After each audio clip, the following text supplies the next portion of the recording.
Gracias. Oiga, pues buenos días. Seguíamos para platicar con usted y se daba a desear. No, de ninguna manera, siempre es un placer, es un gusto y agradezco la deferencia hacia mi persona y aquí estamos. Gracias. Oiga, pues nos preguntan, aunque ya usted es muy famosa, pero todo el mundo nos pregunta, ¿quién es la diputada Olimpia Tamara Girón Hernández? ¿Quién es? Pues yo soy una creo que es profesora, ¿verdad? No, soy me ponen en la cámara como maestra porque tengo grado, tengo maestría, soy maestra en Derecho Procesal Penal, soy doctorante, actualmente, bueno, ya terminé el doctorado, estoy en proceso de titulación en Constitucional y Derechos Humanos, soy maestrante en Auditoría Pública, diplomada en Constitucional y esa por el ámbito académico. Por el ámbito político es la primera vez que yo participo en la política en nuestro país, como muchas mujeres que hemos construido este movimiento, pues provengo de dos padres maestros, uno de nivel secundaria, mi padre que ya falleció, y mi madre que fue es maestra, pero laboró 47 años en la educación básica, la maestra Rosita en la urbana de Ixhuatepec y pues como muchas familias que vinieron de otras entidades federativas, nos tocó de alguna manera compartir un espacio en Ciudad de México. Primero soy nacida en la Ciudad de México y llegué a Ecatepec aproximadamente a los 11 años y a partir de ahí pues he hecho una vida como muchas mujeres porque mi instrucción académica fue en educación pública en la Ciudad de México. Siempre fui una alumna destacada. Yo viajaba de Ciudad Azteca hasta Chabacano, estudié en la técnica 13, después estudié en Prepa 9, soy egresada de Preparatoria 9, a Pedro de Alba. Y me fui a Ciudad Universitaria, soy de las pocas ciudadanas que llegan a Ciudad Universitaria después de pues mucha constancia académica. Y bueno, en el ámbito personal he manejado empresas de seguridad privada, ese es mi ámbito, soy abogada penalista, también he sido o sea que también es empresaria, tenemos usted. ¿Y de qué giro, de qué ramo? Seguridad privada. Seguridad privada. Así es. Qué interesante. Oiga, pues muy interesante su formación académica, profesional. Platíqueme, ¿y por qué la incursión en política? Yo preguntaría, ¿y por qué no? Porque yo creo que todos, mujeres y hombres, tenemos que involucrarnos en la política en este país. No hay mayor esfuerzo de un real representante de buscar que la ciudadanía se incorpore al ámbito político, que conozca a sus representantes, que sepa para qué nos eligieron. Yo estoy muy interesada en que la ciudadanía entienda cuál es la función de cada uno de nosotros para que sepa, comprenda qué nos van a exigir a cada uno de nosotros, porque es muy diferente el ámbito ejecutivo al poder legislativo, al poder judicial. O sea, precisamente por eso tenemos que llevarle a la ciudadanía la información debida y no engañar a los ciudadanos. Creo que es muy importante lo que usted dice. Incursionar en política no es como decía un expresidente priista, política charronera, de la mentira y de la banalidad. Aquí ahora ya es otro concepto, y sobre todo en este momento que estamos, ahora sí, perdón la redundancia, en el momento de las mujeres. Hoy las mujeres nos vienen a reordenarnos a los hombres que muchos años teníamos el monopolio de la política. Hoy es muy interesante. Creo que este país está en manos de ustedes, ¿no? Tenemos cuántas gobernadoras, diputadas, senadoras. Yo creo que estamos, y lo digo con mucho conocimiento de causa, en un momento histórico para nuestro país. El hecho de que las mujeres tengamos un ejercicio de nuestros derechos es fundamental, es un mensaje para toda la población. El que las mujeres hemos luchado durante mucho tiempo para realmente ejercer nuestro derecho, porque la normatividad lo dice, la normatividad es muy clara y constitucionalmente hombres y mujeres somos iguales ante la ley. Pero eso en la realidad no es así. Y creo que todos lo hemos padecido en algún momento, sobre todo cuando tenemos hijas, cuando tenemos madres, cuando tenemos hermanas que padecen en el día a día, desde salir en todo el transporte público y más en una entidad como es Ecatepec, en donde lo que sucede es que pernoctamos. Muchos trabajamos en la Ciudad de México y lo hemos hecho así durante mucho tiempo. ¿Por qué? Porque pensamos que la Ciudad de México nos da una mejor calidad de vida, una mejor expectativa en cuanto a remuneración, y yo lo he hecho. Yo mi vida laboral también la he hecho en la Ciudad de México, lejos de hacerla en Ecatepec, y pernocto y pierdo parte de mi vida al dejar a mi familia para salir a laborar, y esa es la realidad de muchos y de muchas personas en esta entidad. El hecho de que sea ahora una mujer para mí significa y simboliza precisamente el ejercicio del derecho que tenemos todas y que debemos de llevar a cabo conjuntamente, que debemos de abrazarnos, debemos de defendernos, y no solamente en el discurso, sino en la realidad. Debemos de buscar nosotras mismas, los elementos necesarios para ser cada vez más fuertes y demostrar la capacidad que por supuesto tenemos, porque si yo lo he hecho, a pesar de muchas circunstancias, creo que todas lo podemos hacer en algún momento en que decidamos. Interesante. Fíjese que me emociona escucharla cómo habla usted con esa reivindicación de la mujer.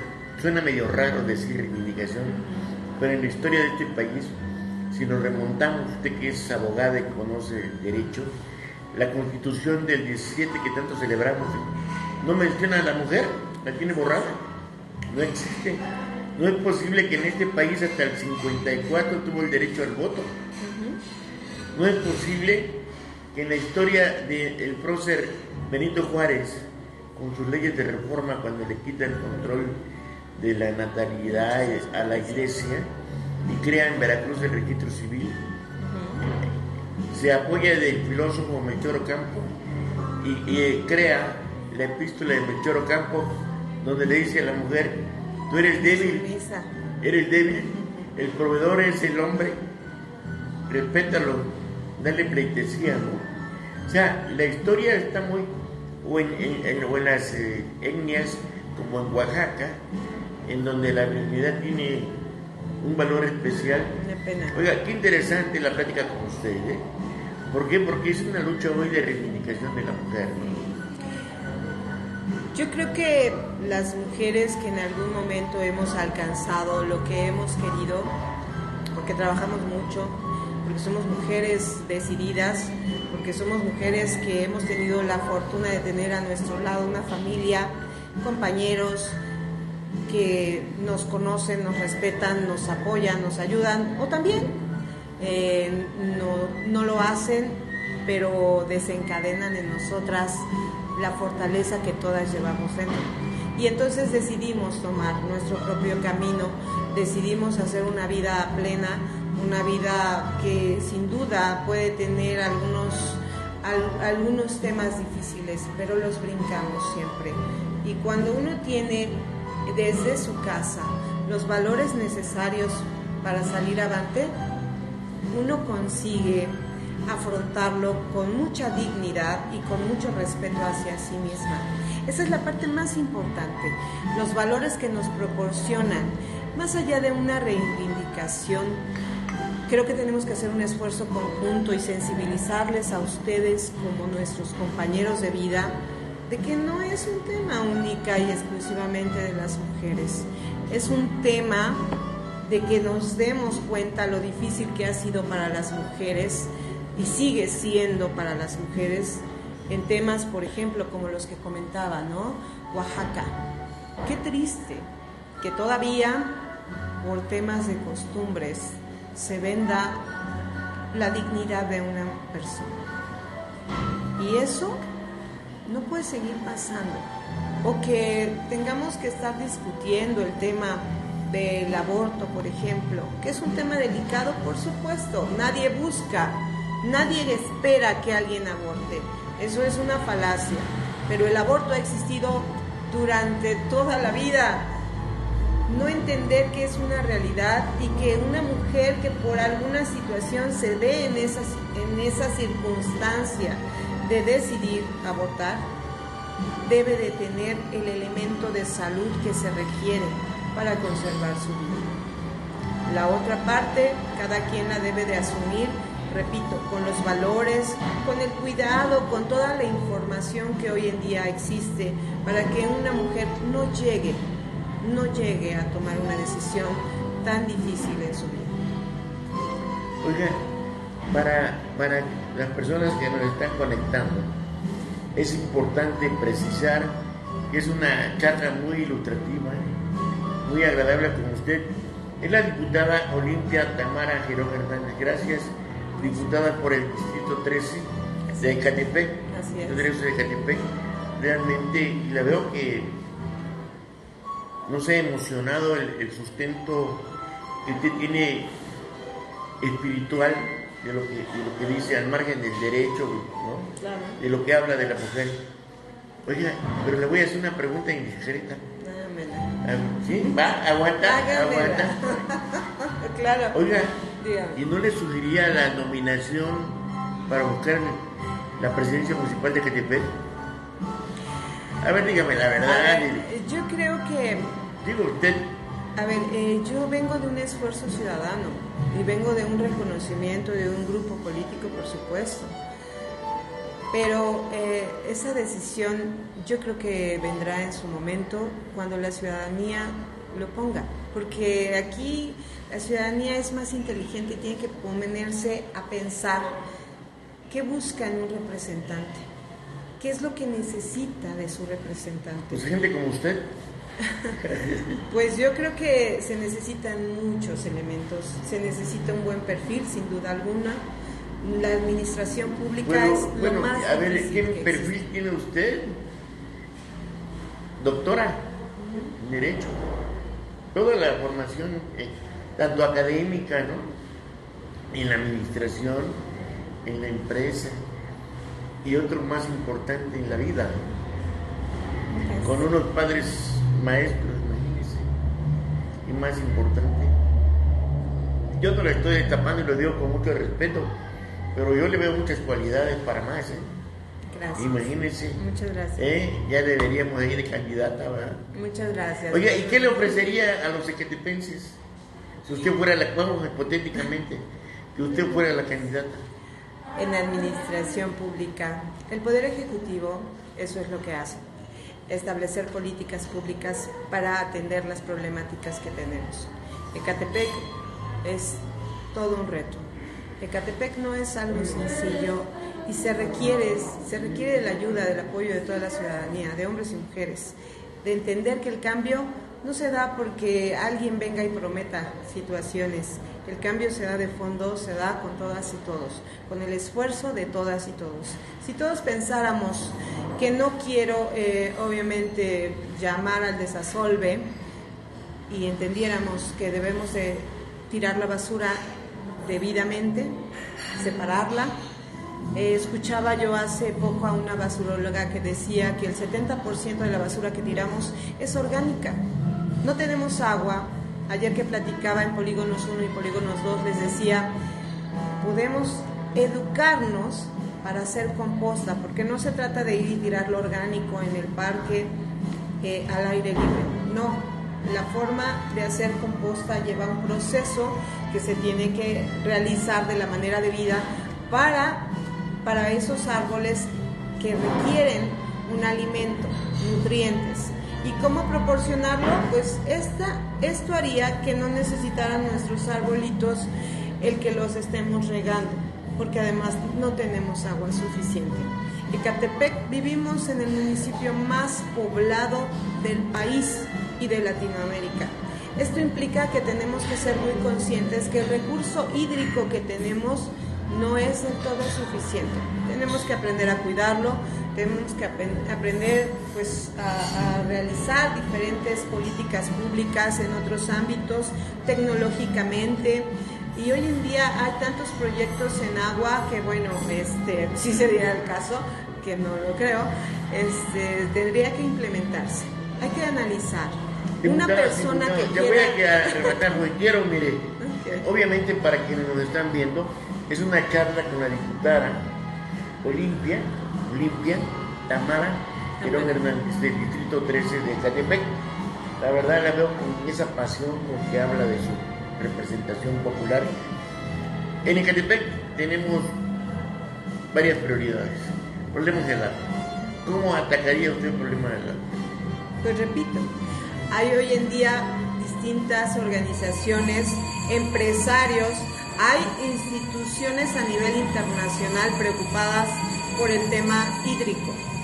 Y yo conozco a varios empresarios que sin duda alguna estarían dispuestos a aportar tecnología y sistemas para que todas y todos tengamos el recurso que requerimos. Pero también hay que entender que no nada más es un tema de agua. Las redes hidráulicas y las redes de drenaje en este municipio están colapsadas. Cuando uno no realiza, antes de estar planteando obra, un análisis de fondo, ¿y a qué me refiero? Un estudio de suelo, de dónde estamos situados, porque no es lo mismo la quinta zona a la parte alta de Ecatepec, como es San Andrés de la Cañada, como es obviamente el distrito 10, donde tenemos el reclusorio. Pues obviamente si no conocemos nuestro territorio y todas las situaciones que implican, pues no vamos a poder llevar a cabo una administración pública eficaz y eficiente. Eso es parte de lo que tenemos como normatividad obligatoria. Eso es algo que debemos de hacer. Cuando queremos hacer una propuesta, primero tenemos que analizar con qué recursos contamos. Eso es indispensable, conocer el recurso con el que cuenta Ecatepec para cada área, porque pues, quisiéramos hacer 1000 cosas, pero ¿cuánto es el recurso con el que contamos para hacer una u otra cosa? Y yo hoy en día puedo decir que hay, no tan solo en el ámbito municipal, existen instituciones a nivel internacional que están preocupadas por el tema y que sin duda alguna, cumpliendo con la marcación normativa, pues uno pudiera accesar a todos esos programas que muchas veces son precisamente de estos análisis de propuestas en el tema hídrico que se han dado en otros países y que además implica buscar minimizar la problemática tan grave que tenemos en Ecatepec. Además de que, bueno, pues se explique, se transparente el recurso que se tiene, cómo se ha gastado, de qué manera se ha hecho, y eso es algo que la ciudadanía tiene que exigirle a aquel que quiera aspirar a un cargo público. Fíjese que a mí me conmueve, acabo de estar en Veracruz y me preguntaron de dónde venía, de Ecatepec, y me dijeron que es de Cateterror, y yo empato el asunto con el problema del empleo.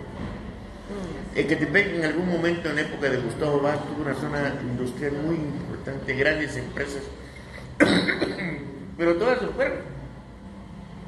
Hoy el desempleo es muy fuerte, somos un municipio dormitorio, la mayor parte se va y a trabajos muy modestos a la Ciudad de México.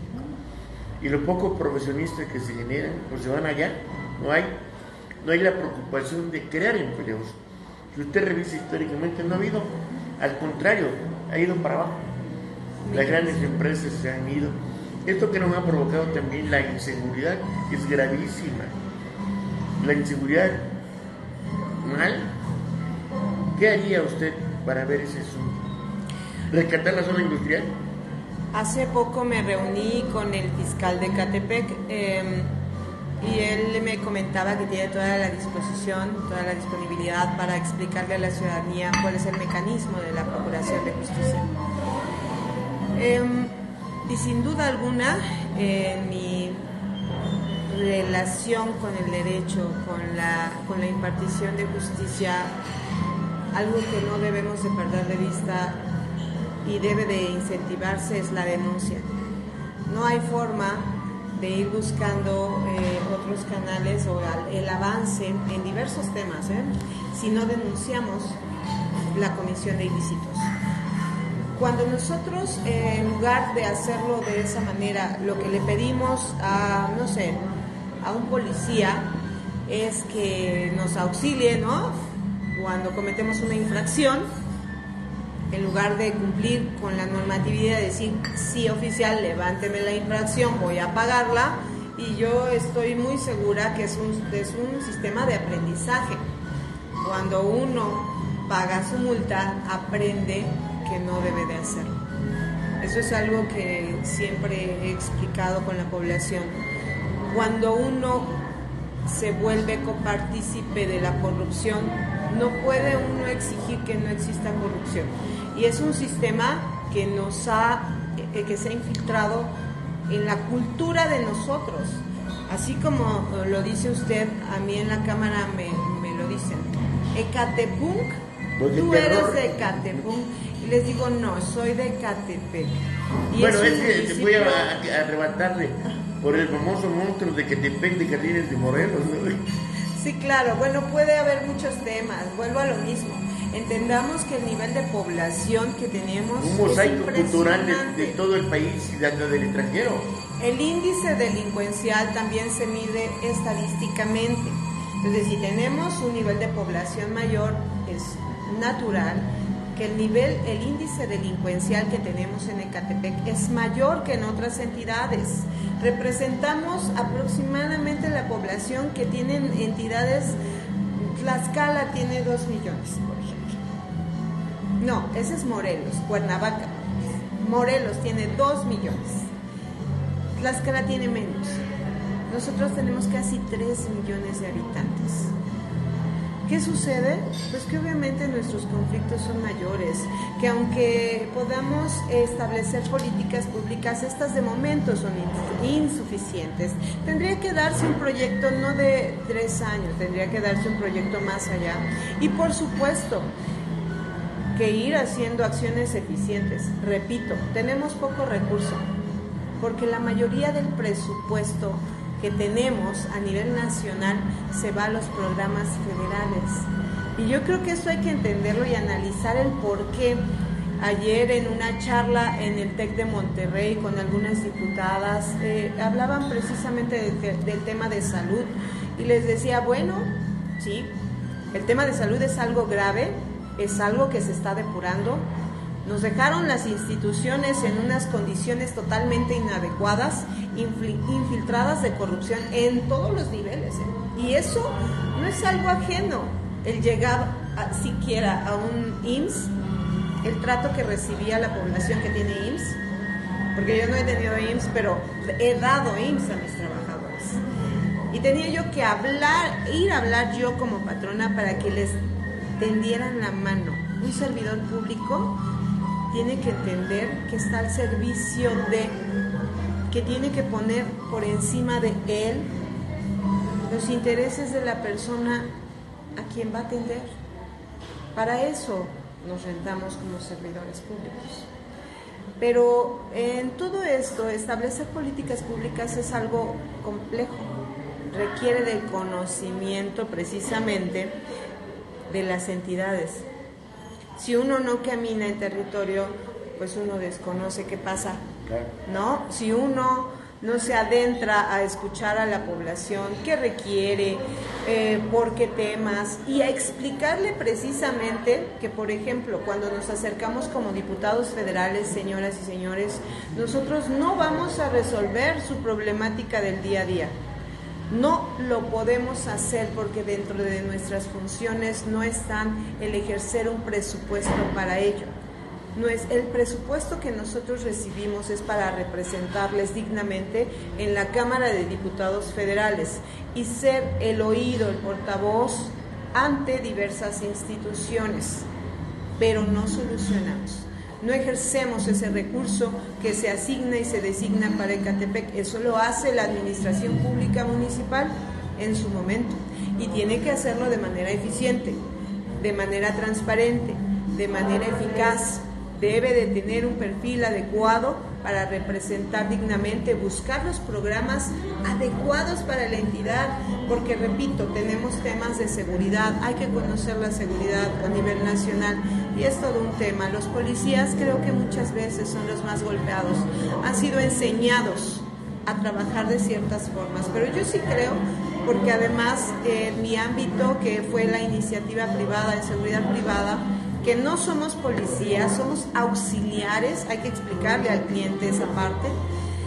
Conozco el ámbito, además soy abogada penalista, conozco el ámbito delincuencial, sé que en temas de prevención del delito no hay más que la participación de la ciudadanía cercana, que tenemos que vernos como hermanos, porque no hay elementos de seguridad pública suficientes para todo el país, no los hay. ¿Qué tenemos que hacer? Cuidarnos entre vecinos, saber que mi vecino es como si fuera yo y denunciar. Por supuesto, tenemos que buscar los mecanismos para que la Procuraduría Estatal le proporcione al ciudadano elementos más ágiles, de no perder tanto tiempo al hacer una denuncia, de que nos traten dignamente, de que nos reciba el servidor público de Procuración de Justicia como se merece un ciudadano que va a solicitar el apoyo de esa institución. Y no que nos traten dejándolos en la esquina, espéreme 4 o 3 horas, porque yo he sido abogada en Ecatepec y es una tortura. Entonces, que no se le diga a la Procuración de Justicia esto, pues estamos equivocados. Yo se lo he dicho al fiscal y lo he dicho en muchos momentos, porque es una pena que Procuración de Justicia no entienda que también es cierto que tienen un rezago de trabajo, que deben de tener más elementos operativos. Sí, sin duda, Procuración de Justicia requiere de un cuerpo más especializado, más apoyo, que no tengan una carga de trabajo también como impresionante como la tienen, pero también de hacer su trabajo como corresponde. Oiga, pues qué interesante, diputada, ¿eh? Es una charla con la diputada Olimpia Tamara Girón Hernández del Distrito 13 de Ecatepec, de Morena y...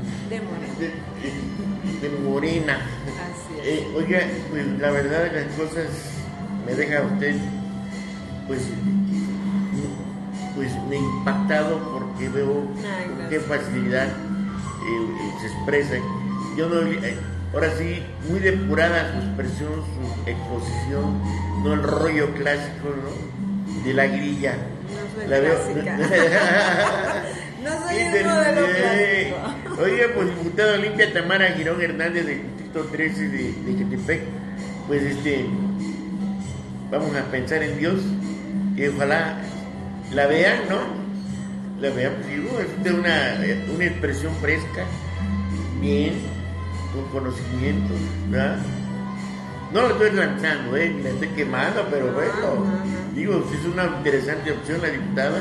Yo sí quiero expresar que para mí lo más importante es el proyecto nacional. Si yo ingresé a Morena, si yo me afilié a un partido y he construido en mi lucha como persona desde hace mucho tiempo, desde que estuvo el ingeniero Cuauhtémoc en la Ciudad de México, he trabajado en la Secretaría de Trabajo en la Ciudad de México, he trabajado en la Secretaría de Gobierno de la Ciudad de México, ha sido porque he creído en un proyecto. Yo sí creo, pero también creo en el esfuerzo conjunto de todas y todos. No puede haber cambios si nosotros no modificamos nuestro actuar, si nosotros en el discurso decimos algo y en la vida real no somos tales. Hay que tener transparencia, hay que ser eficientes, el proyecto nos necesita a todas y a todos, y lo más importante es el proyecto nacional. Para mí, el apoyar todo lo que viene para el 2024 es la continuidad de una revolución de conciencia, sin duda alguna, en donde todas debemos de entender que debemos de participar, de estar atentos y en donde nos corresponde hacer algo mejor. Pues muchas gracias, diputada. Oye, saludos, sí, ¿no? Así muchas gracias por habernos concedido esta charla y espero que próximamente tengamos otra ya, ¿no? Con gusto. Gracias, Conte. Se está comprometiendo. Gracias, pues fue una producción diligense otro concepto de dar las noticias. Soy Juan Manuel Padrón Lara, mexiquense. Me acompañan mis compañeros Carlita Mejía y nuestro productor, que es el licenciado Jorge González. Gracias, licenciado. Muchas gracias, compañeros. Muchas gracias, Padrón. Gracias. Es un gusto, un placer, y cuando ustedes gusten, Bueno, aquí estoy. ya está. ¿Vale?